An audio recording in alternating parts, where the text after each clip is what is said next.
Have you accidentally dropped your iPhone in the toilet? Don't panic. Even if your iPhone is still working right now, the next few minutes are extremely important. In this video, I'll show you exactly what to do after dropping your iPhone in toilet water, what mistakes to avoid, and how to give your iPhone the best chance of surviving. If your dropped iPhone in toilet but still works, don't assume everything is fine. Water damage often happens slowly, and doing the wrong thing can permanently damage your phone. Let's get started. The very first thing you should do is turn your iPhone off immediately. Don't test the camera, don't play music, don't check your messages, and definitely don't keep using it to see if everything still works. Water can reach the internal components, and every second the phone stays powered on increases the chance of a short circuit. If your iPhone is still on, press and hold the side button and either volume button, then slide to power it off. Next, remove your phone case immediately. Cases can trap water around the buttons, speakers, microphones, and charging port. If you're using any accessories like a MagSafe wallet, camera attachment, or phone grip, remove those too.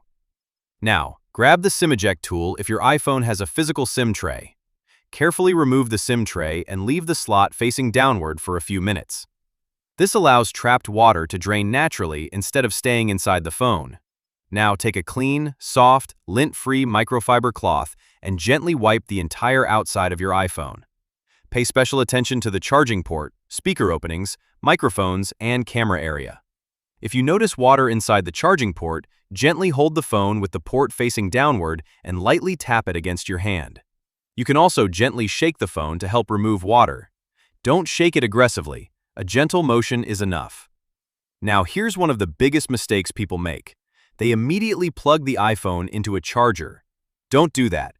Even if your battery is almost dead, never connect a Lightning or USB-C cable while moisture is still inside. If your iPhone displays a liquid detected warning, Apple is protecting the phone from electrical damage. Charging the phone while moisture is inside can permanently damage the charging circuit. Just be patient. Another mistake I see all the time is putting the iPhone inside a bag of rice. This is probably the most common myth on the internet. Rice does not pull moisture out of modern smartphones very effectively. Even worse, tiny rice dust and starch particles can get inside the charging port and speaker openings, creating even more problems. Skip the rice completely. Another thing you should never use is heat. Don't use a hairdryer. Don't place the phone near a heater. Don't put it in direct sunlight. Don't use a heat gun, and don't blast compressed air into the charging port. High temperatures can damage internal components, weaken waterproof seals, and even affect your battery. Instead, place the phone in a cool, dry, well-ventilated room. Leave it alone for at least 24 to 48 hours. If you want even better results, place the iPhone inside an airtight container with several silica gel packets. These are the moisture-absorbing packets commonly found inside new shoeboxes, electronics packaging, and camera equipment. Silica gel removes moisture much more effectively than rice and is one of the safest ways to help dry the inside of your phone. After waiting at least 24 to 48 hours, you can try turning the phone back on if it isn't already working. If your iPhone powers on normally, there's one more thing you should do. Sometimes small drops of water remain trapped inside the speaker. Download and run the Water Eject shortcut using Siri. The shortcut plays a specific low-frequency sound that vibrates water out of the speaker openings. You'll often see tiny droplets come out during the process. It's a simple step that can noticeably improve speaker quality after water exposure.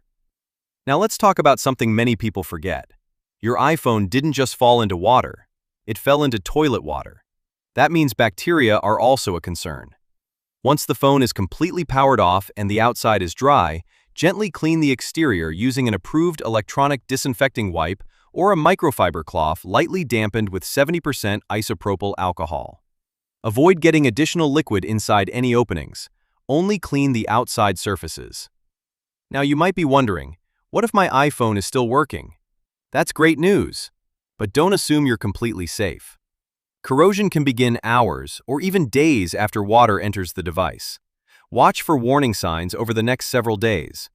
If the screen starts flickering, the touchscreen becomes unresponsive, Face ID stops working, speakers sound distorted, the camera begins fogging, or the battery suddenly drains much faster than normal, These could all be signs that internal water damage is developing.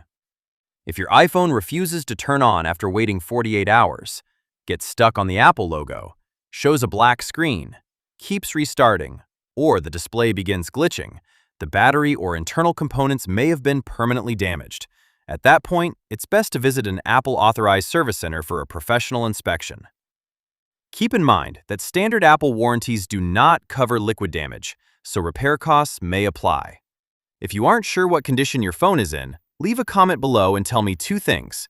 First, which iPhone model you have. Second, what your phone is doing right now. For example, is it vibrating, showing the Apple logo, completely black, or still working normally? I'll do my best to help you figure out the next step. Before you go, I've also added links in the description to a few products I personally recommend. A high-quality waterproof iPhone case to help prevent future accidents. Silica gel drying packs for safely removing moisture. A premium microfiber cleaning cloth for drying your device without scratches.